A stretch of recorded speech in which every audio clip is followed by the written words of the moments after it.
आइए आज आपको बताते हैं कल्प वृक्ष के बारे में। कल्प वृक्ष की क्या है विशेषता।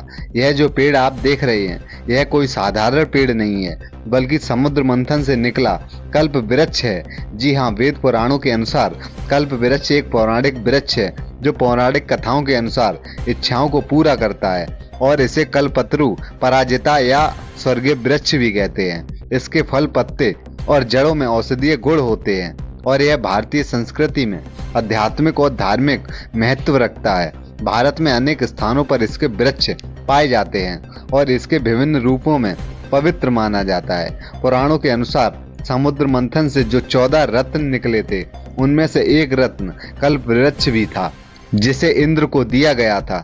आपको बता दें, यह वृक्ष जो आप स्क्रीन पर देख रहे हैं, यह कल्प वृक्ष जनपद मैनपुरी के बालाजी ग्लोबल एकेडमी विद्यालय के परिसर में लगा हुआ है। इस वृक्ष को कुछ साल पहले विद्यालय के प्रबंधक सुरेश चंद्र दुबे ने कोलकाता से मंगाकर एक कार्यक्रम में लगाया था।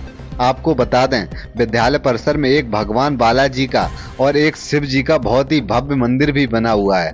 उनका कहना है यह वृक्ष बहुत ही शुभ वृक्ष है। स्वर्ग लोक का यह वृक्ष हमारे विद्यालय में होना बहुत ही शुभ बात है। यह वृक्ष शायद ही जनपद में कहीं और हो, ऐसा माना जाता है। इस वृक्ष के नीचे सदैव हनुमान जी का वास होता है। इस वृक्ष के नीचे पूजा पाठ या कोई भी मंत्र सिद्ध करना बहुत ही शुभ होता है। और उन्होंने आगे इस वृक्ष के बारे में क्या बताया, आइए आपको सुनवाते हैं।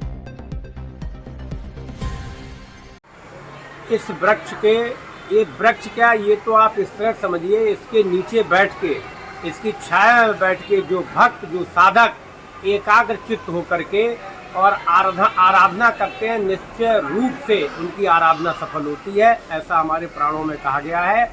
और हमारे प्राणों में ये भी कहा गया है कि इसमें हनुमान जी का वास है। इसके संदर्भ में एक श्लोक मुझे याद आता है, आंजने मत पाटलालनम कांचनादिक मणि विग्रहम पारिजातर मूल वासम भाव्याम परिमान नंदनम। हमारे अंजनी सोत, जिनका स्वर्ण के समान शरीर का रंग है, ऐसे हमारे हनुमान जी इस पारिजात वृक्ष के मूल में निवास करते हैं। तो इस तरह से ये वृक्ष समुद्र मंथन से प्राप्त हुआ और फिर ये पृथ्वी पर आया विश्व कल्याण के लिए। बोलो पारिजात भगवान की जय। सर ये जनपद में बहुत ही कम देखे जाते हैं। जनपद क्या, बहुत कम। आपको कहाँ से मिला ये मैं एक बार लखनऊ आता जाता रहता हूँ, तो मैं एक बार लखनऊ के पास मलियाबाद एक जगह है, मलियाबाद में नर्सरी, बहुत बड़ी बड़ी नर्सरी है, शायद यूपी में इतनी नर्सरी बहुत कम जगह होगी।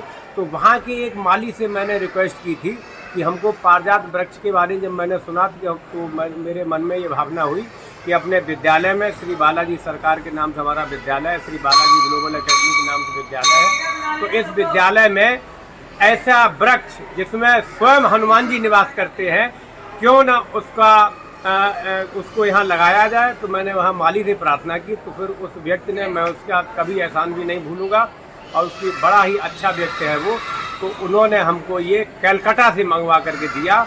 और जब यहाँ इसको रोपित किया गया, और बड़ा सौभाग्य ये भी रहा कि हमारे विद्यालय में 14 अगस्त को कार्यक्रम था, करीब 5 ईयर्स एगो, तो उसमें फैमिली न्यायालय के न्यायाधीश पूरे जिले के थे, माननीय अमित मिश्रा जी, वो आए हुए थे। उनके द्वारा इस वृक्ष को मैंने और उन्होंने 7 साल लगाया, और आज ये वृक्ष, मुझे इसको प्रतिदिन मैं आके इसको बड़ी श्रद्धा से इनके दर्शन करता हूँ, और इतनी मुझे खुशी होती है। लगाने के बाद एक दिन भी ऐसा नहीं लगा कि ये वृक्ष लगेगा कि नहीं लगा। जिस दिन लगाया उसी दिन से निरंतर अपने आकार को बढ़ाता हुआ, और बहुत ही सुंदर तरीके से ये वृक्ष सबको यहाँ पॉजिटिव एनर्जी देता है, और बहुत ही अच्छा लगता है वृक्ष को देखकर। बहुत कम, आपके उत्तर प्रदेश में ज़्यादा से ज़्यादा 5-6 जगह ये वृक्ष होंगे, पारिजात वृक्ष बहुत ही कम मिलता है। इसी वृक्ष का अभी रूप, जब ये हमारे यहाँ श्री राम मंदिर का शिलान्यास हुआ बनने का, उस समय हमारे प्रधानमंत्री ने, आप इसको सर्च करके देखिएगा, तो राम मंदिर परिसर में इस वृक्ष को लगाया है, पारिजात वृक्ष को भी, तो वहाँ राम मंदिर में भी लगाया गया है प्रधानमंत्री जी के द्वारा।